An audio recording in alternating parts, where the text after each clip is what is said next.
നമസ്കാരം. Share market മലയാളത്തിലേക്ക് എല്ലാവർക്കും സ്വാഗതം. ദലാൽ സ്ട്രീറ്റിൽ ഇന്ന് നാം കണ്ടത് വീണ്ടും ഒരു വൻ തകർച്ചയാണ്. എന്നാൽ നമ്മുടെ വിപണി തകർന്നടിഞ്ഞതിന് തൊട്ടുപിന്നാലെ അമേരിക്കയിൽ നിന്നും ലോകത്തിന് മുഴുവൻ വലിയൊരു ആശ്വാസം നൽകുന്ന ഒരു വമ്പൻ വാർത്ത ഇപ്പോൾ പുറത്തു വന്നിട്ടുണ്ട്.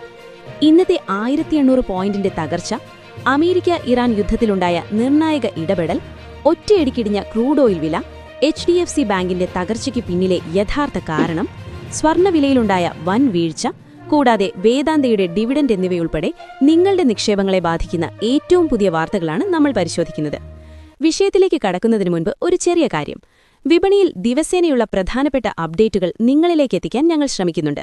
അത് നിങ്ങൾക്ക് ലഭിക്കുന്നുണ്ടെന്ന് ഉറപ്പുവരുത്താൻ ഇപ്പോൾ തന്നെ ആ ലൈക്ക് ബട്ടണൊന്ന് അമർത്തുക. അതുകൂടാതെ ചാനൽ സബ്സ്ക്രൈബ് ചെയ്യാനും മറക്കരുത്.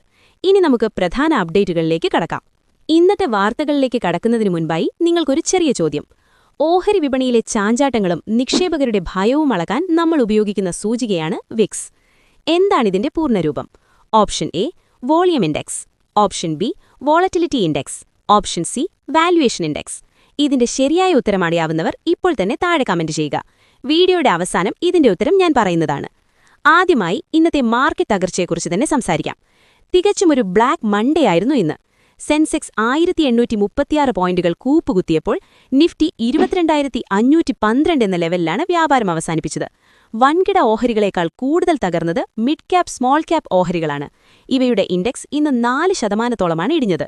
ടൈറ്റൻ ആയിരുന്നു ഇന്നത്തെ ടോപ്പ് ലൂസർ. വിപണിയിലെ ഭയം കാണിക്കുന്ന ഇന്ത്യ വിക്സ് 17% ഒറ്റയടിക്ക് ഉയർന്നത്. വാരാന്ത്യത്തിൽ ഇറാൻ യുദ്ധവുമായി ബന്ധപ്പെട്ട് വന്ന ഭയപ്പെടുത്തുന്ന വാർത്തകളും ക്രൂഡ് ഓയിൽ വിലയിലുണ്ടായ വർധനവുമാണ് വിപണിയിൽ ഇത്രയും വലിയൊരു പാനിക് സെല്ലിങ്ങിന് തുടക്കമിട്ടത്. എന്നാൽ നമ്മുടെ മാർക്കറ്റ് ക്ലോസ് ചെയ്തതിന് തൊട്ടുപിന്നാലെ ആഗോള വിപണിയിലെ ചിത്രം തന്നെ മാറ്റിമറിക്കുന്ന ഒരു വമ്പൻ വാർത്ത അമേരിക്കയിൽ നിന്നും വന്നിട്ടുണ്ട്. അമേരിക്കൻ പ്രസിഡന്റ് ഡൊണാൾഡ് ട്രംപ് ഇറാനുമായുള്ള യുദ്ധത്തിൽ ഒരു വലിയ വെടിനിർത്തൽ സൂചന നൽകിയിരിക്കുകയാണ്. അമേരിക്കയും ഇറാനും തമ്മിൽ വളരെ മികച്ച ചർച്ചകൾ നടന്നുവെന്നും ടെഹ്റാനിലെ പവർ പ്ലാന്റുകൾക്ക് നേരെ നടത്താനിരുന്ന സൈനിക ആക്രമണങ്ങൾ താൽക്കാലികമായി മാറ്റിവെച്ചുവെന്നും അദ്ദേഹം ഔദ്യോഗികമായി പ്രഖ്യാപിച്ചു. ഈ വാർത്ത പുറത്തുവന്ന നിമിഷം തന്നെ ആഗോള വിപണി വലിയൊരു റാലി ആരംഭിച്ചു. അമേരിക്കയിലെ സ്റ്റോക്ക് ഫ്യൂച്ചറുകൾ 3% ഒറ്റയടിക്ക് കുതിച്ചുയർന്നത്. ഇതിനെക്കുറിച്ചുള്ള കൂടുതൽ വിവരങ്ങൾ വന്നുകൊണ്ടിരിക്കുന്നതേയുള്ളൂ. ഈ പ്രഖ്യാപനം ഏറ്റവും വലിയ ഇമ്പാക്റ്റ് ഉണ്ടാക്കിയത് കമ്മോഡിറ്റി മാർക്കറ്റിലാണ്. ലോകമെമ്പാടുമുള്ള സമ്പദ്വ്യവസ്ഥകളെ ഭയപ്പെടുത്തിയിരുന്ന എണ്ണവില ഒരൊറ്റ വാർത്ത കൊണ്ട് താഴേക്ക് പതിച്ചു. യുദ്ധം കാരണം എണ്ണ വിതരണം തടസ്സപ്പെടില്ല എന്നുറപ്പായതോടെയാണ് ക്രൂഡ് ഓയിൽ വില തകർന്നത്. ഇതിനൊപ്പം തന്നെ സുരക്ഷിത നിക്ഷേപമായ സ്വർണത്തിന്റെയും വെള്ളിയുടെയും വിലയിലും വലിയൊരു ക്രാഷ് നമ്മൾ കണ്ടു. MCXൽ സ്വർണ്ണവില 6% ഇടിഞ്ഞ് 10 ഗ്രാമിന് 1,36,000 രൂപയിലെത്തിയിരുന്നു. വെള്ളിവിലയാകട്ടെ 9% തകർന്നടിഞ്ഞത്. കഴിഞ്ഞ ദിവസങ്ങളിൽ ഇന്ത്യൻ വിപണിയെ ഏറ്റവും കൂടുതൽ ഭയപ്പെടുത്തിയ HDFC ബാങ്കിന്റെ പ്രതിസന്ധിക്ക് പിന്നിലെ യഥാർത്ഥ കാരണം ഇപ്പോൾ പുറത്തുവന്നിട്ടുണ്ട്.